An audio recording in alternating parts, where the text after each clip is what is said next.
Elon Musk and the Death of Christianity, July 30th, 2024. Last week, world's richest man Elon Musk shared his take on Christianity in a sit-down with Jordan Peterson, which I previously discussed in last week's post. Musk stated that he is a cultural Christian who is a big believer in the principles of Christianity, but ultimately not religious. Since that interview, countless people have taken to X or Twitter, Musk's platform, to try to win him over.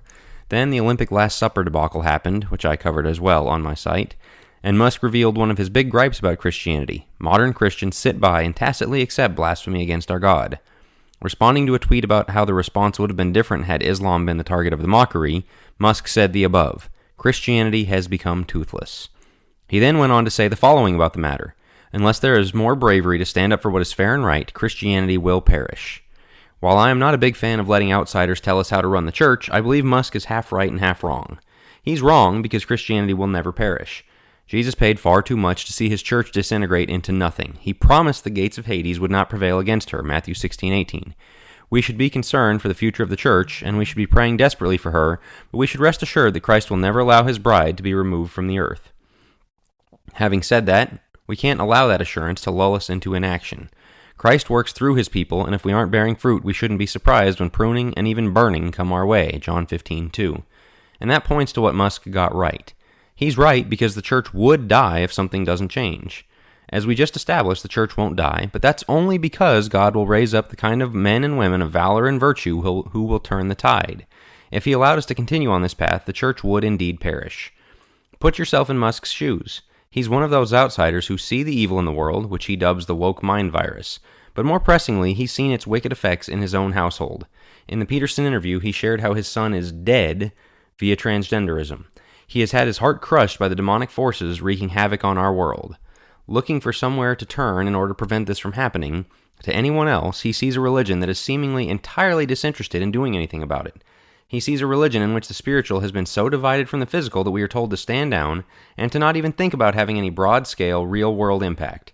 He also sees ivory tower ministers who apparently have no ability to understand causes and effects since they are shielded from any consequences of their pietistic messages.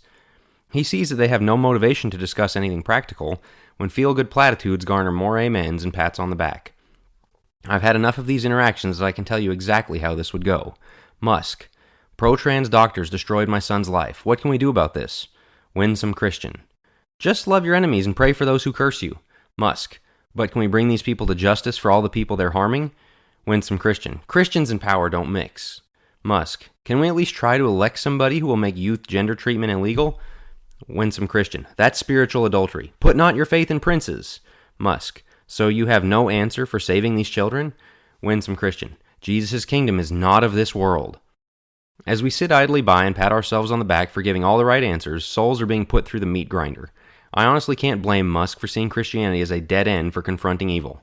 We have secular people who see the evil in the world and want to do something about it. Not only do they not see an ally in Christianity, they see an active effort to hinder them in opposing evil. This has to change, and it will. So no, the church won't perish. Thanks be to God, he will not forever tolerate Christians who keep platituding themselves into doing nothing while congratulating themselves for how holy our inaction is. What strongholds are we tearing down? 2 Corinthians 10, 3-5. How are we waging war on the gates of Hades? Matthew 16:18. How are we leavening the world or growing the mustard tree when we won't even engage the world? Matthew 13, 31-35. Again, this can't go on forever, but if it's going to be somebody who makes the change, why can't it be us? The sooner we draw the line in the sand and start pushing the boulder uphill, the quicker we can have an effect and the more souls and lives we'll see saved. Thanks for listening. For more, check out jackwilkie.co, where you can find the full archive of my articles, where you can also become a subscriber by email and receive the articles as soon as they go up, 4 to 5 days ahead of the podcast feed. And if you should so choose, you can support my work by becoming a premium subscriber. If you enjoyed this article, one of the best ways to support my work is by sharing it with others, whether via the podcast feed or by sharing the link via email or social media from the site jackwilkie.co. Thanks again.